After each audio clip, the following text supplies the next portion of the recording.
जिनसे है आप बेखबर, दिखाएंगे हम वो खबर। खड़की समाचार अब नए अंदाज में। जिल्हा परिषदेच्या निवडणुका लागेल, तुमचं पक्षाच्या वतीने कशा पद्धतीनं लढणार आहात तुम्ही? छत्रपती संभाजीनगरमधल्या जिल्हा परिषद आणि पंचायत समित्यांच्या निवडणुका भूमी अधिकार पक्षाच्या माध्यमातून या ठिकाणी लढल्या जातात। या सर्व निवडणुका आम्ही या पक्षाच्या माध्यमातून लढणार आहोत।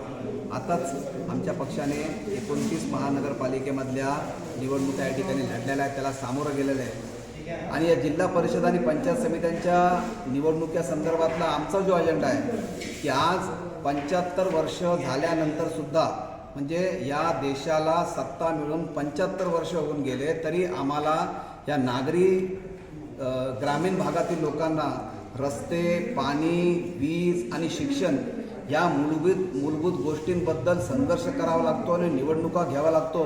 हेच मुळात या प्रस्थापित पक्षांचं अपयश आहे। आणि या प्रस्थापित पक्षांचा अपयशामुळं या भूमिपुत्रांचा, या नागरिकांचा या ठिकाणी विकास होत नाही आहे। भूमी अधिकार पक्षाचा हा अजेंडा आहे की प्रत्येक सत्ता जी आहे, राजकारणामध्ये जी सत्ता आहे ही कुठल्याही एका घराण्यापुरती मर्यादित न राहता ही सर्वसाधारण सगळ्या व्यक्तीपर्यंत जाणं खूप गरजेचं आहे। आणि प्रस्थापित पक्ष त्या गोष्टीला कुठंतरी मान्यता देत नाही आहे।